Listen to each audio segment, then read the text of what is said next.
In a quiet corner of Manchester, Tony McCarroll spends his days in peace. Few people realize that behind his simple life lies the story of a man who once helped shape one of the greatest bands ever to come out of Britain, Oasis. Tony's journey began with his childhood friends in a working-class neighborhood in Manchester. They formed a small band called The Rain, just to play music and have fun. But everything changed when a young man named Liam Gallagher joined as the vocalist. With his strong voice and magnetic confidence, Liam brought a new spark to the group from the very first rehearsal. Soon after joining, Liam suggested a new name, Oasis. He also persuaded his older brother, Noel Gallagher, to come aboard, on one condition: Noel would be the main songwriter and creative leader. That decision became the turning point that set the band on a historic path. Within a few short years, Oasis skyrocketed to fame, becoming an icon of British rock and a defining voice of the 1990s. But behind the fame and flashing lights, things weren't always harmonious. Tension began to grow, especially between Tony and Noel.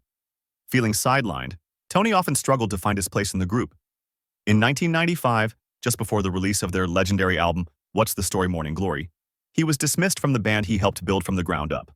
The reasons behind his departure remain debated to this day. Noel claimed Tony's drumming style no longer fit the new songs, while Tony believed he was pushed out for refusing to bow to Noel's control. His final appearance with Oasis came on Top of the Pops, where they celebrated their first #1 single, Some Might Say. After leaving the band, Tony filed a lawsuit demanding his fair share of Oasis's success. The dispute was settled privately in 1999.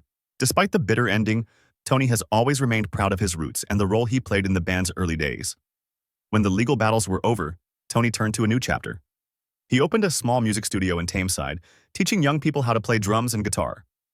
Through music, he helped them find direction and purpose, just as music once gave him his own. Years later, fate brought him face-to-face with Liam Gallagher again at an after-party following the premiere of the documentary Supersonic. At first, Tony hesitated, unsure of how the reunion would go. But when they finally spoke, it turned into a warm, genuine moment.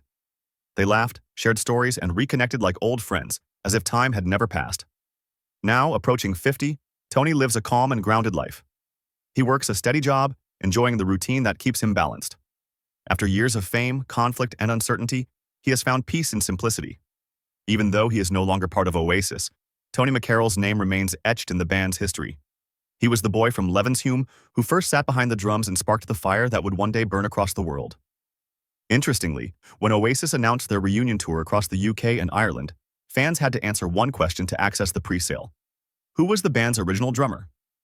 The answer, of course, was Tony McCarroll.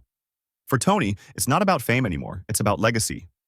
From the streets of Manchester to the massive crowds at Nebworth, from youthful dreams to a peaceful life today, Tony McCarroll's story is one of friendship, ambition, and finally, tranquility.